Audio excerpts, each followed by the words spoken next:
Thank you, celebration. Woo! Thank you. Becca, I just want to say I just love watching the art that is you, baby.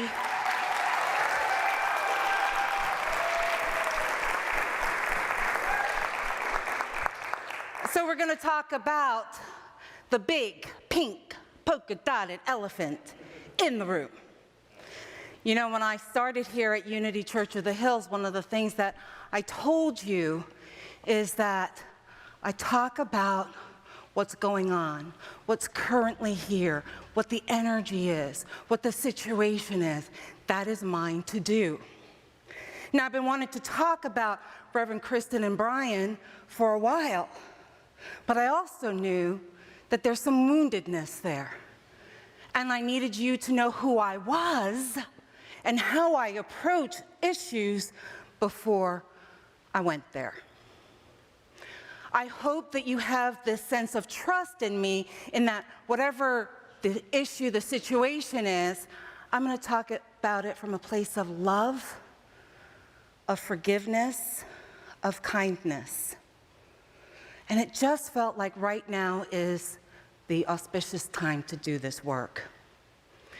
And we also have another shut the front door growth opportunity with the pandemic, right? Forced to deal once again with this acceleration of the surge that's happening here as we figure out how to work again in a threat of level 4 assessment. But here's what I do know. We have proven we are resilient. We have proven that we can pivot and do what is ours to do to support ourselves, our families, and our communities.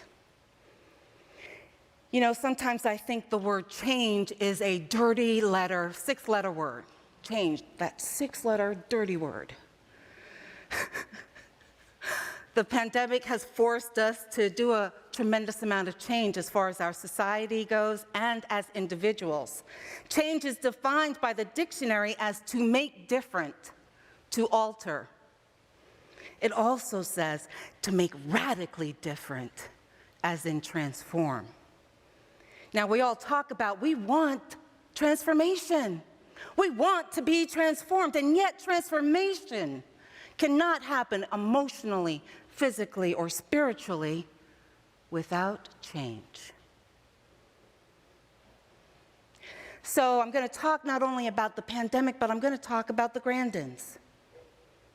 You see, the phrase, the elephant in the room, is a metaphor for an important or enormous topic or controversial issue that everyone knows about, but no one mentions or wants to discuss. And the reason for this behavior, multitude. It's uncomfortable. We don't want to hurt somebody's feelings. We don't want to be frustrated, angry, or embarrassed. But let's look at this, because this leaving of the Grandins was a huge impact on this community. There was an abrupt departure, and many of you were surprised, and frankly, some of you were shocked. And this was an earthquake that shook the foundations of this community.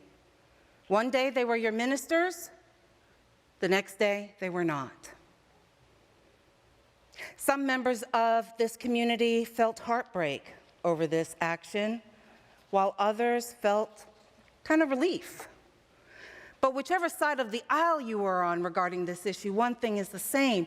We really didn't talk about this controversy as a community. Sure, there were rumors and speculations, imagined illegal and nefarious acts by the ministers, and even some distrust of your board. And we may have spoken about our fears, our angers, our resentment, displeasure, whatever feelings were coming up, maybe even happiness, amongst our affinity groups. You know, our tribes, let's call it what it is. But the question is, as a community, have we processed the enormity of this occurrence? Have we processed it?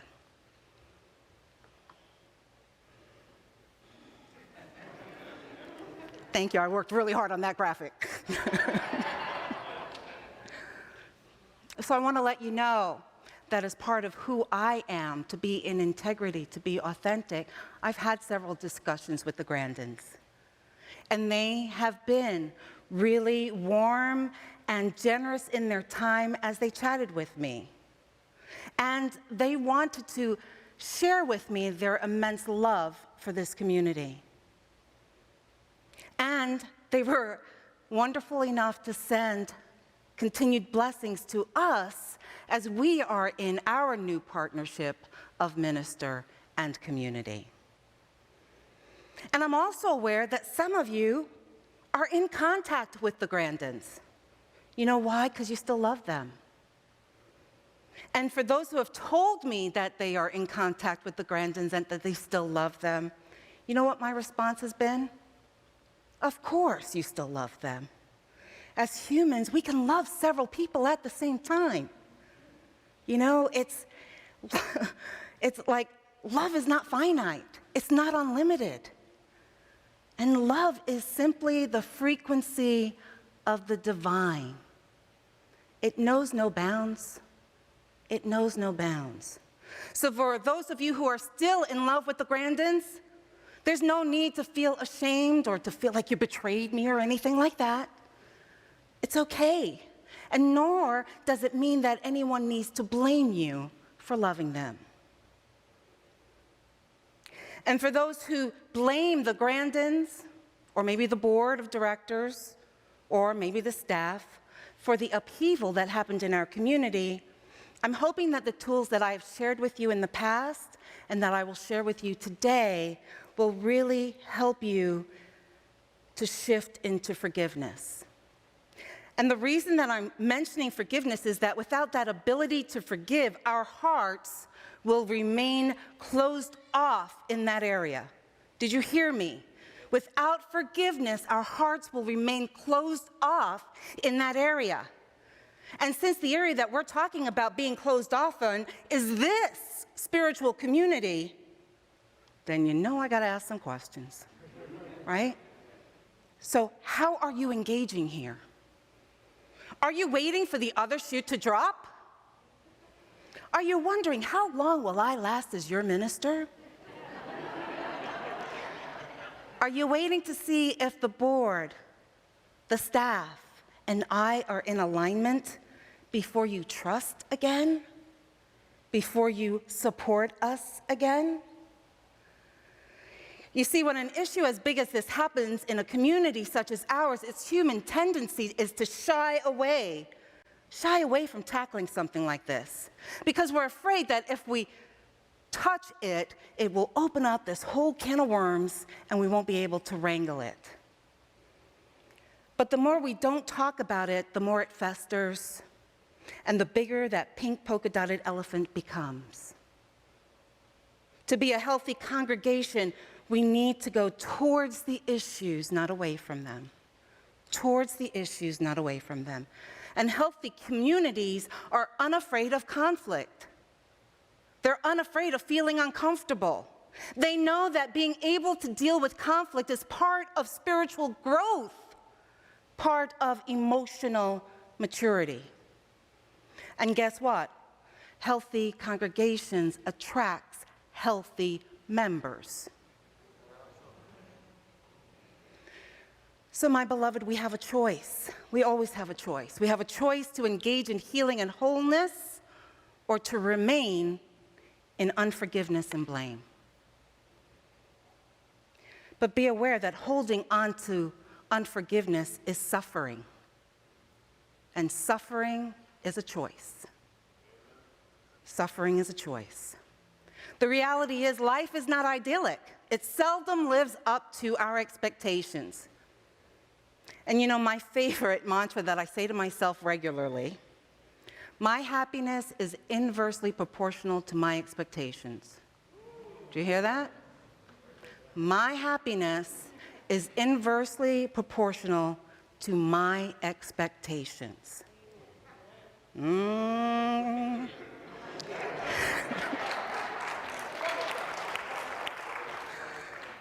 So guess what? That means that your happiness is inversely proportional to your expectations. Wow, that's a good question. Expectations. Expectations are how we think the world should look, how we think people should be with us, how we think they should behave. That's our expectations, as opposed to allowing people to be who they are on their journey, on their level of discovery, of their coming to the awareness of oneness. We don't know what somebody's journey should be, but yet we impose these expectations on them. No, I'm not, that's another sermon there. Okay. So, we could continue the behavior of focusing on the feelings that life is unfair or that this situation is unjust, which simply keeps us in a place of suffering. Again, I remind you, suffering is a choice. Or we could choose to forgive and be in the frequency of the divine, which is love. Practicing forgiveness is an inclusive act for a community. It means forgiving those who may have acted inappropriately or with misguided conviction. Let's face it, our experiences on planet Earth is about having those human experiences and making choices of how we want to respond. Are we going to react in vengeance, blame, or shame? Or are we willing to give up our claim of retributions towards the offender? The reality is that we may never get what we perceive as justice, but if we are obsessed and committed to that outcome, we have lost so much joy, so much of our life in that pursuit. And the only thing we ever really have control over is ourselves. That's right, ourselves. Our thoughts, our words, our actions. The outcomes, my friend, we never have control over. We might give ourselves the illusion that that's true, but we never have control of the outcomes. So when we think about the surprise and disappointment of how the Grandins left, we have a choice. We can hold on to the blame and unforgiveness, or we can engage in a way that leads to forgiveness and love. And I'm encouraging you to choose forgiveness, to choose love. Because that pathway starts being able to be in dialogue with each other. And while we are in dialogue with each other, it's important not to take sides, but to enter into the conversation with an air of curiosity and neutrality. What questions could you ask from that place of curiosity? Well, what dynamics created the abrupt departure of the Grandins? What can leadership share that will help me to understand? What are some experiences that made you make the decision that you made? Should we have done this differently? And if so, how? And then we listen. We listen to the answers that are given. We put ourselves in their shoes for a moment as they share their experiences, and we hold compassion for their walk. And here's the thing, being compassionate doesn't mean we agree with them. Being compassionate means that we hold the knowing that they made the best decision they could with the facts at that time. Simple. Simple. So here's my understanding. Here's my understanding of the situation with the Grandins. There was a lack of resonance. We talk about resonance, right? We talk about when we are in resonance, there's this energetic expansiveness. But when you're not in resonance, there's a contraction, there's a constriction. And so they weren't in resonance with the staff and a percentage of the membership and with the board. The Grandins did not do anything illegal. There wasn't any embezzlement. There was nothing unethical. There was none of that. But as attendance and income were dwindling, that called for a decision to be made. And here's how the decision is made: by our bylaws. Our bylaws dictate how we operate and run as a business, from the business side. And in this particular bylaw, 7.08, it talks about the selection or termination of the senior minister. And this is how it's done. You can hire by a 2/3 majority vote of active members on the board, or you can terminate by that same vote. That's how it's done. Now, whether you agreed or disagreed with the actions taken, it doesn't matter, because it has already been done, my friends. It's done. The question is, are you willing to forgive the hurts? And so in this situation, I'm suggesting that we use a forgiveness practice that we did last week, the Ho'oponopono, right? Because that prayer supports us in this process. The premise, again, is that we look within ourselves to heal the part of us that is in creation with what we see and what we experience. We all hold the knowing, the truth, that we are co-creators with divine mind. But we're not only creating what we think are good things, we're creating all of it, my friends. And the Ho'oponopono is about taking full responsibility for everything, simply because it is in our lives. Simply because it is in our lives. And then that moves us away from separation, from them, us, to oneness. To oneness. And the idea then that nothing exists that we are not a part of. Nothing. We are at the heart of it all, and to forgive ourselves, to heal ourselves, is crucial in healing the situation. So we're going to pause for a minute, and we're going to do a little Ho'oponopono. So bring the consciousness to your consciousness, Revs Brian and Kristen. Bring the board of directors, bring the staff in to your consciousness. And because we are in COVID, I'm going to chant. If you want to chant, you can. If you want to just do it in your mind, you can. If you want to hum, it's okay. I'm going to do it 4 times. And we're holding the Grandins, the boards of directors, and staff in our energy of forgiveness. I'm sorry. Please forgive me. Thank you. I love you. I'm sorry. Please forgive me. Thank you. I love you. I'm sorry. Please forgive me. Thank you. I love you. I'm sorry. Please forgive me. Thank you. I love you. So this week, anytime that you get those negative thoughts about this situation where you want to blame your spiritual community, you want to blame someone or something, I invite you to chant the Ho'oponopono prayer. Because once you're able to forgive,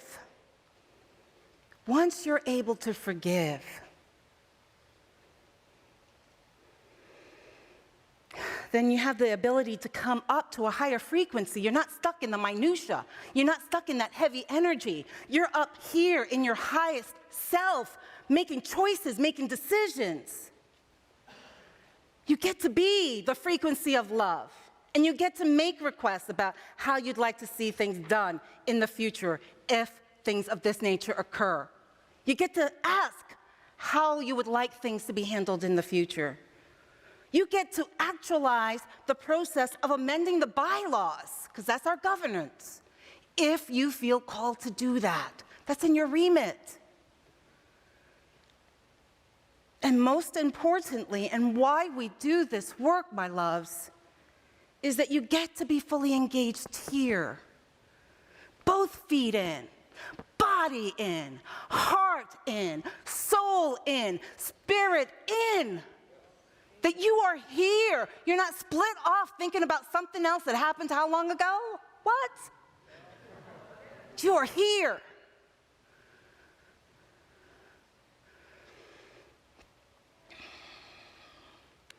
But what happens when that big polka-dotted elephant in the room isn't a person but a situation? Like the pandemic. Here we are again. But remember, back in March 2020, it upended our lives.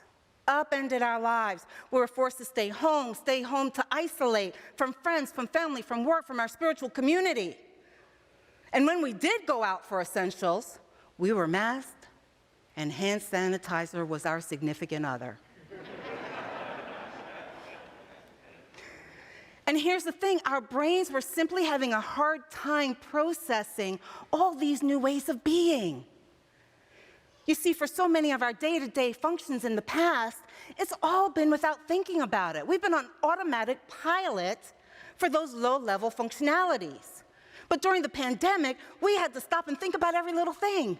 Okay, do I need a glove for this? Do I not need a glove for this? Do I mask up? Do I not mask? It was constant.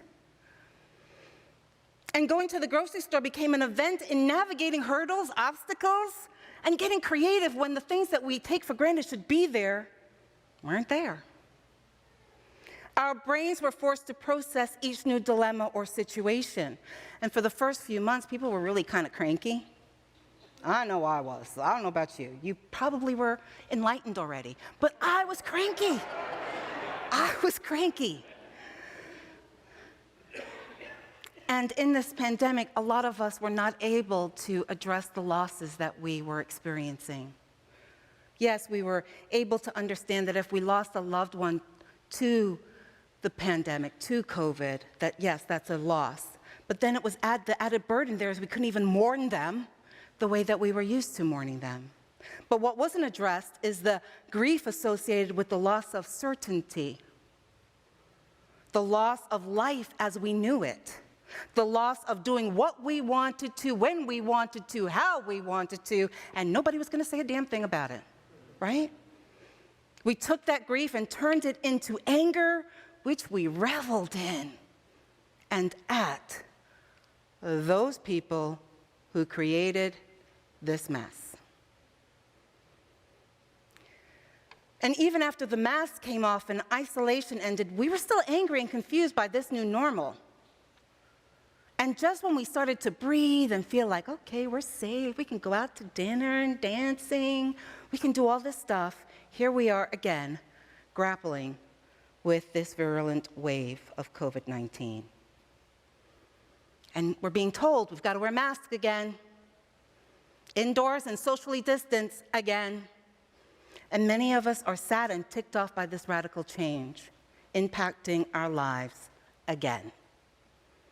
For many, we are in resistance to this change and have the reaction to be in opposition to the mask mandates. We can call on the facts for the masks or against the masks. They're out there. We can blame the government. We can blame health experts. We can blame those who got vaccinated. We can blame those who did not get vaccinated. But in all our anger, frustration, and blame, it doesn't change the facts.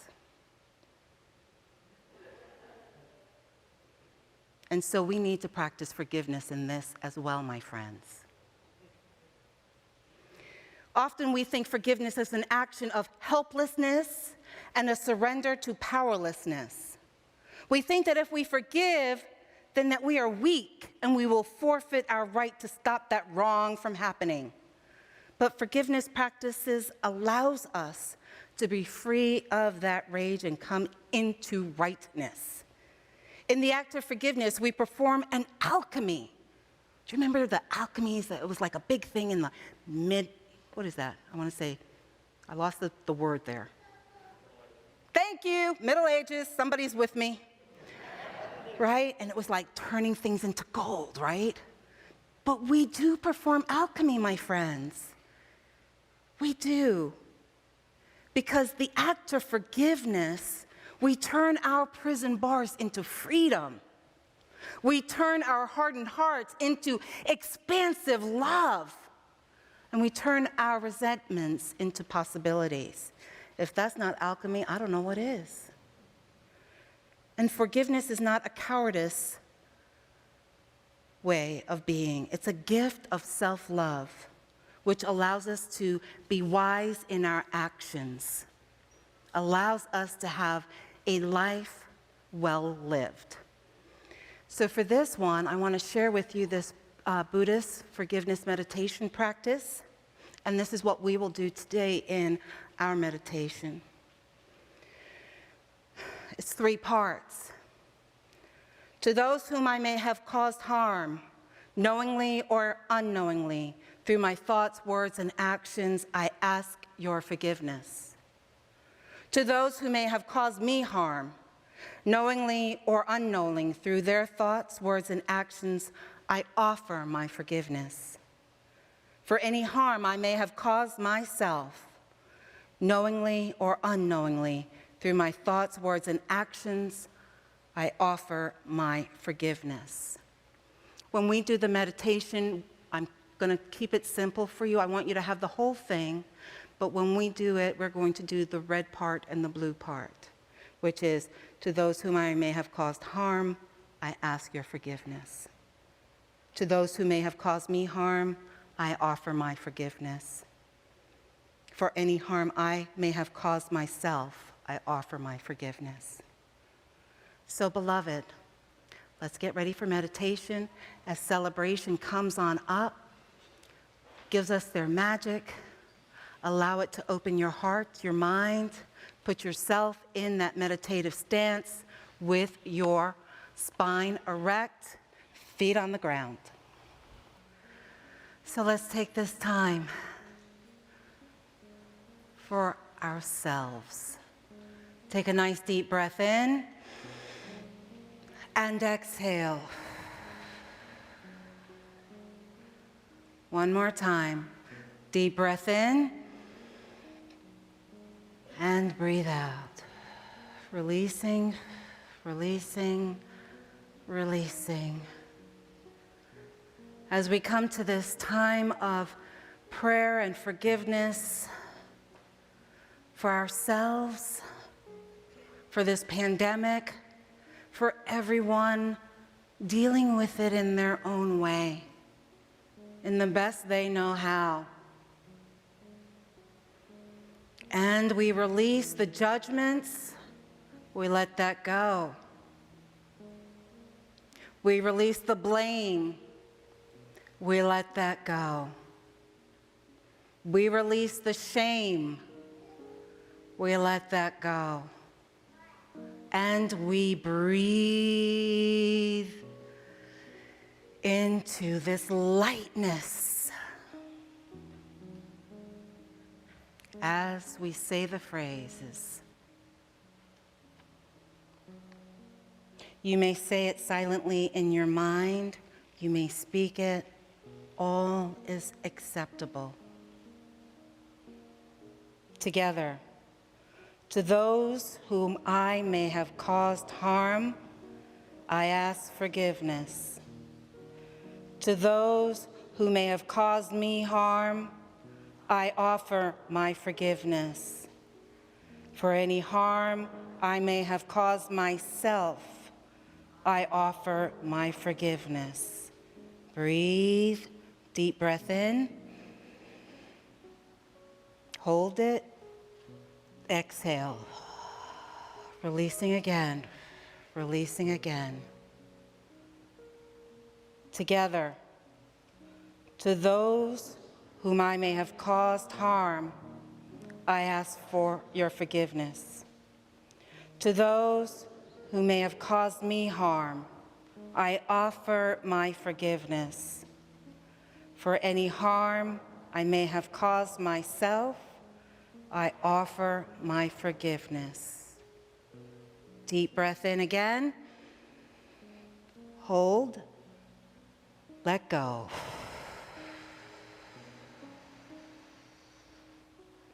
Last time. Together. To those whom I may have caused harm, I ask your forgiveness. To those who may have caused me harm, I offer my forgiveness. For any harm I may have caused myself, I offer my forgiveness. Deep breath again. And release.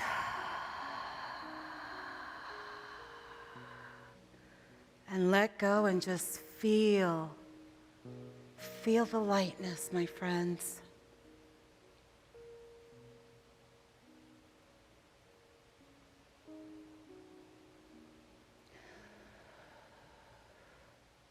You are being reborn anew.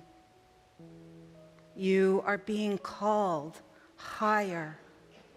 You are being called to your purpose. Now is the time. Say yes. Say yes. Say yes.